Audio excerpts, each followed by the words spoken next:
Cerita novel romantis. Gadis simpanan sang tuan. Prolog. Kisah Archila, gadis cantik yang sangat periang itu kini harus merasakan sakit hati, karena cintanya lagi-lagi ditolak oleh sahabat kecilnya Albert Antarkana, seorang CEO muda berumur 25 tahun, pewaris tunggal kerajaan Antarakna Group. Alasannya simpel, lelaki itu tidak pernah menganggap serius ucapan Cila, bahkan ia hanya menganggap Cila sebagai adiknya.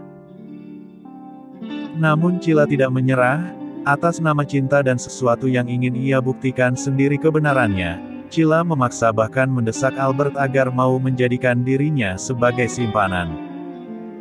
Menjadi pihak ketiga antara Albert dengan tunangannya, Monica. Akankah ada takdir baik untuk gadis manis bernama Kisah Archila? Bab 01. Aku siap melakukannya. Di taman dekat sekolah Cila, gadis itu duduk dengan pemuda tampan bernama Albert, lelaki yang sudah ia sukai sejak lama. Sebut saja cinta pertamanya. Lelaki yang memiliki wajah tampan dan tatapan tajam, setajam mata elang. Tatapan yang kerap kali membuat Cila terpesona. Cukup banyak Cila mengenal pemuda itu, karena sejak kecil mereka kerap kali bermain bersama, bahkan kedua orang tua mereka bersahabat dan rumah mereka bersebelahan. Namun karena usia yang terpaut cukup jauh, Albert hanya menganggap Cila sebagai sosok yang harus dilindungi dan diayomi. Dia hanya menganggap Cila sebagai adik kecilnya. Berbeda dengan Cila, yang selalu mengagumi Albert, hingga seiring berjalannya waktu. Rasa kagum dan suka itu berubah menjadi cinta, cinta yang ia pupuk dengan indah di hatinya. Hingga tepat di usianya yang ke-18 tahun ia membuat keputusan sendiri untuk melangkah ke situasi ini. Meski ia tahu Albert hanya menganggapnya sebagai adik, namun ia tak akan menyerah begitu saja. Yakin bahwa hati Albert mampu ia luluhkan, meski ia tahu kini lelaki itu akan bertunangan. Hingga akhirnya dengan tekad yang bulat, ia memberanikan diri untuk meminta Albert menerimanya menjadi seorang simpanan. Sebenarnya apa yang ingin kamu bicarakan?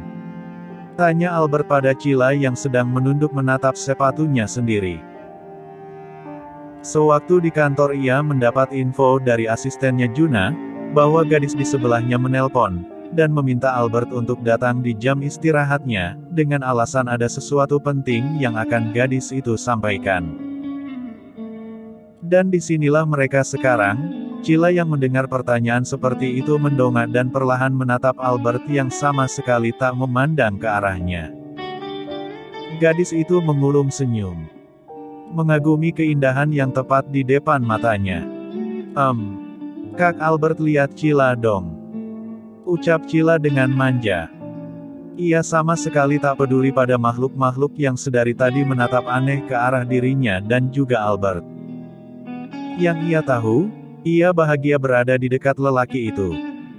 Albert bergeming, hingga akhirnya Cila mulai merengek sambil menarik-narik lengannya. Kebiasaan yang selalu membuat Albert mengalah padanya, karena tak mau berdebat lebih lama. Lepaskan dulu tanganmu, aku akan berbalik. Ucap Albert tetap dengan air muka yang tak berubah, tetap dingin. Namun inilah daya tariknya, sesuatu yang selalu membuat Cila terpesona, dingin namun tampan luar biasa. Akhirnya Albert berbalik, menatap lekat wajah Cila, gadis lugu yang memiliki lesung di pipi kanannya. Ditatap seperti itu Cila jadi tersenyum malu-malu. Kak Albert benar-benar tampan. Batin Cila riang. Cepat katakan. Karena sebentar lagi aku harus kembali ke perusahaan. Ujar Albert dengan lugas. Lagi-lagi gadis belia itu mengulum senyum, senyum yang terlihat menyebalkan di mata Albert. Membuang waktu saja pikirnya. Aku cinta kamu. Ucap Cila dengan tersenyum manis, dan berkedip-kedip manja, berharap kali ini ucapannya ditanggapi serius oleh sang pujaan. Albert memandang Cila tak suka. Ia seperti sedang dipermainkan oleh gadis SMA itu. La sudah meluangkan waktunya yang cukup sempit demi menemui gadis itu, tetapi hanya kalimat itu yang ia dapat. Cek. Albert berdecak keras. Kau menyuruhku datang kemari hanya untuk mengatakan itu? Tanya Albert, gigi gerahamnya saling bertautan, tanda ia geram. Cila mengangguk, senyum di wajahnya sama sekali tak tertanggal, meski ia tahu kini mimik wajah Albert telah berubah. Memerah menahan marah. Kau tahu bukan aku akan bertunangan. Jadi jaga ucapanmu Cila. Tanya Albert lagi, sekaligus memberi peringatan, dan Cila hanya mengangguk santai. Seolah apa yang ia lakukan bukanlah sebuah kesalahan. Lalu apa maksudmu mengatakan itu? Albert mencondongkan wajahnya tepat di hadapan Cila, hingga pucuk hidung mancungnya sebentar lagi mengenai wajah mungil milik Cila. Dengan jarak yang sedekat ini gadis itu mampu merasakan terpaan nafas halus yang mengenai wajahnya. Aroma maskulin lelaki itu bahkan sampai ke rongga-rongga hidungnya yang terdalam. Ia seperti melambung tinggi, sampai ia memejamkan matanya menikmati posisi seperti ini. Cila membuka matanya, memainkan bibirnya agar nampak terpesona, lalu tanpa sadar satu tangannya mengelus wajah rupawan yang sedari tadi mengelilingi otaknya. Albert semakin geram, namun tak dipungkiri sentuhan halus itu sedikit membuatnya meremang. Cila, bentaknya. Seketika Cila langsung sadar, dengan cepat ia menarik tangannya dari wajah tampan Albert. Lalu wajahnya berubah cemberut. Kau mau mati? Ucap Albert dengan sinis. Cila menggeleng. Tidak, Kak Albert kan belum menerima cintaku. Masa iya aku mati lebih dulu? Balas Cila dengan nada merengek. Albert sedikit tersenyum, namun sama sekali tidak disadari oleh gadis di depannya. La menghembuskan nafasnya dengan frustasi, lalu kembali meminta penjelasan pada gadis itu, sebenarnya apa yang dia mau. Jadikan aku simpananmu. Ucap Cila dengan tatapan yakin, ia sudah memikirkan ini. Ia harus memastikan sendiri bahwa wanita yang akan bertunangan dengan lelaki yang dicintainya itu benar-benar baik atau tidak. Karena sebenarnya yang ingin ia sampaikan adalah sesuatu yang berkaitan dengan calon tunangan Albert, yaitu Monica. Namun karena ia teringat tidak memiliki bukti apapun, ia urungkan niat itu dan mencari sesuatu yang lain, yaitu menjadikan dirinya sebagai simpanan. Terlebih dengan cara ini ia sendiri bisa berjuang, ia harus mendapatkan status hubungan mereka, agar terjalin lebih kuat, meski hanya dianggap sebagai pihak ketiga. Itu sama sekali tidak masalah baginya. Cila kau benar-benar sudah aneh. Aku tidak mau. Tolak Albert mentah-mentah. Bahkan lelaki itu langsung bangkit dari kursinya dan berniat meninggalkan Cila. Cila mengikuti Albert, ia juga bangkit dan berusaha mensejajarkan diri dengan lelaki itu. Aku tidak aneh Kak, aku hanya mencintaimu. Jadikan aku simpananmu, itu tidak masalah, yang penting aku tetap bisa bersamamu. Ucap Cila dengan wajah memelas, ditambah penuh harap. Albert memijat pelipisnya, kepalanya terasa pening mendengar permintaan Cila yang tak masuk akal, bisa-bisanya ada gadis SMA seberani ini meminta padanya untuk dijadikan simpanan. Terlebih itu adalah Cila, gadis yang sudah lama dikenalnya. Ya Tuhan! Dosa apa diriku ini? Di keheningan itu Albert terus berpikir keras, bagaimana caranya menghentikan niat bodoh Cila, hingga akhirnya terbesitlah satu cara yang menurutnya bisa membuat Cila mundur. Ia yakin, dengan ini Cila pasti akan menarik sendiri kata-katanya. Baiklah, apa yang bisa kamu berikan untuk menjadi simpananku? Tanya Albert dengan menggebu. Gadis ini harus ditantang, pikirnya. Semuanya. Jawab Cila dengan cepat. Tak kalah menggebu dari Albert. Albert menyunggingkan senyum sinis, ia menatap remeh pada gadis kecilnya yang ia anggap belum mengerti apa-apa tentang cinta. Ia yakin, apa yang dirasakan gadis itu hanyalah sebatas sebuah rasa cinta sementara. Sesuatu yang bisa saja hilang kapan saja. Termasuk dirimu. Di sebuah apartemen mewah, yang hanya ditempati oleh seorang lelaki muda, ruangannya nampak sedikit meremang, karena lampu utama telah dimatikan. Lelaki itu duduk di dekat jendela sambil mengisap sebatang rokok yang diapit di kedua jarinya. Kakinya bertengger pada kursi yang lain, sedangkan dirinya hanya didekap oleh kain kimono. Dengan tatapan sendu, ia memandang ke langit yang membiru bertabur bintang. Namun pikirannya hanya terfokus pada satu arah, yaitu gadis belia bernama Cila. Gadis yang berjanji akan menyerahkan dirinya malam ini. Mengingat itu Albert sedikit tersenyum, merasa bodoh, ia yakin Cila tidak akan mungkin datang menemuinya. Untuk apa dia menunggu dengan harap-harap cemas? Karena ia pun tahu, Cila tidak akan seberani itu. Ditambah keluarga Cila yang kerap kali overprotective, tidak boleh inilah, tidak boleh itulah. Semua alasan itu kembali membuat Albert percaya, apa yang dibicarakan oleh Cila adalah omong kosong belaka. Akhirnya dengan sedikit rasa kecewa di hatinya, Albert bangkit dari kursi, berencana untuk mengistirahatkan dirinya. Namun seketika langkahnya terhenti, matanya terbuka lebar begitu ia mendengar pintu apartemennya dibuka oleh seseorang. Cila. Batin Albert bersorak. Cila melangkah dengan perlahan, menyusuri setiap inci ruangan dengan kaki yang gemetar, mencari keberadaan lelaki yang cintainya. Awalnya ia gamang, namun segera ia tepis karena itu semua hanya akan membuatnya dicap sebagai pembual.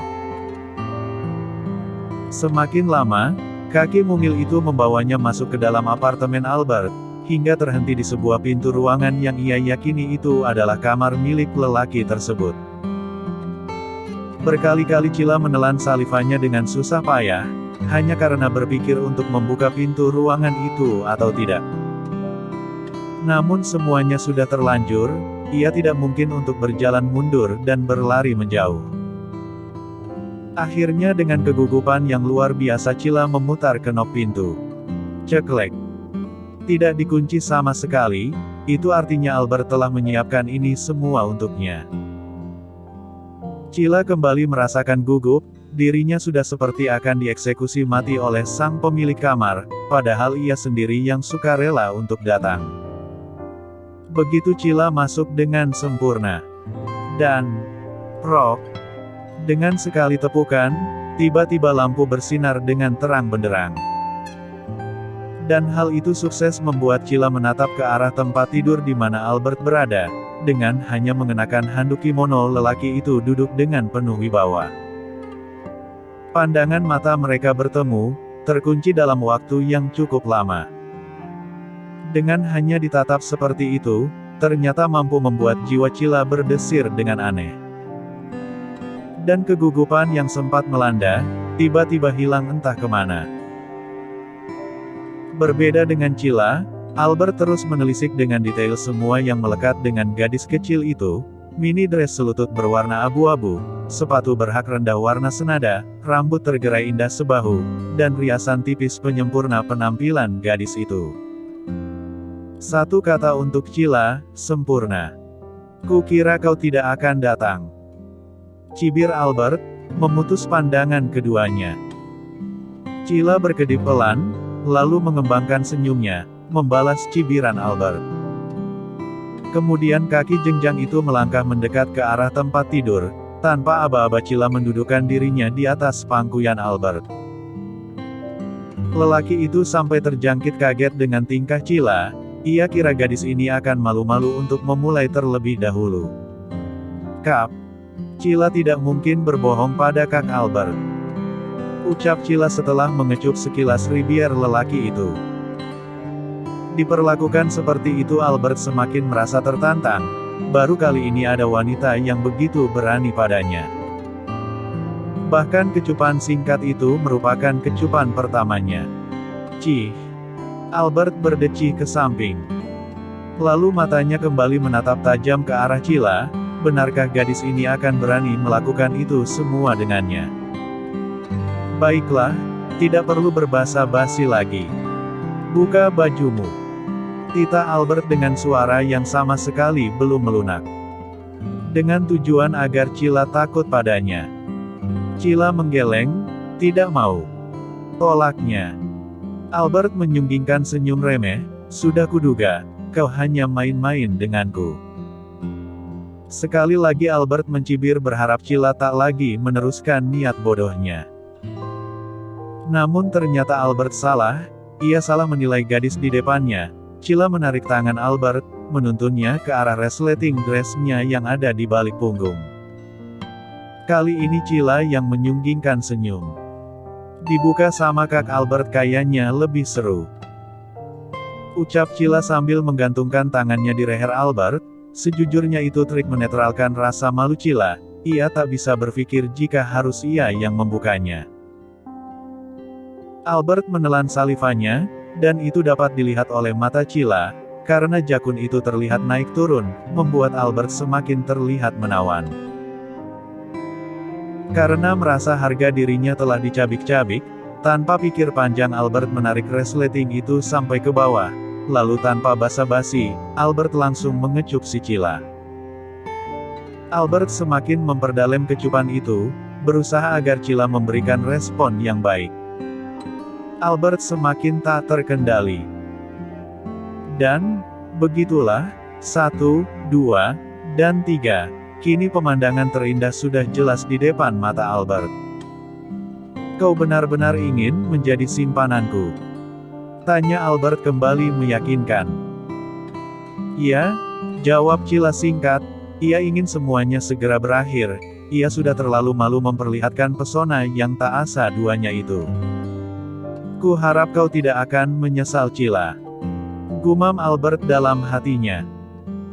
Tanpa menunggu lama, langkah 1, 2, 3, dari level malu-malu kini sudah memasuki level yang sulit untuk diceritakan. Sebab keduanya sudah diselimuti oleh kenyamanan yang tentunya di luar nalar.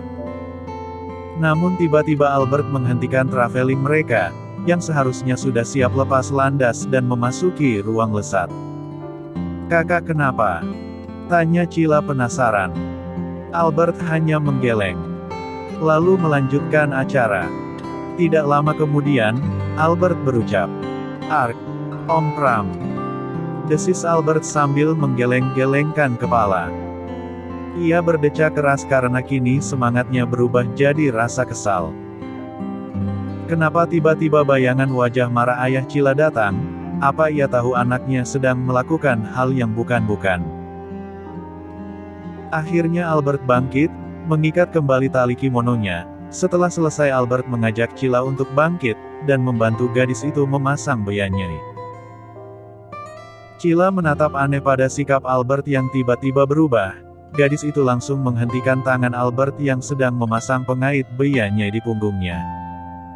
Kenapa tidak jadi? Tanya Cila meminta penjelasan, ia tidak mau misinya ini gagal, ia sudah terlanjur menahan malu setengah mati, maka semuanya harus berjalan dengan semestinya. Albert tidak peduli pada pertanyaan Cila, ia tetap memasang pengait itu dan membantu Cila membenahi dress-nya yang berantakan.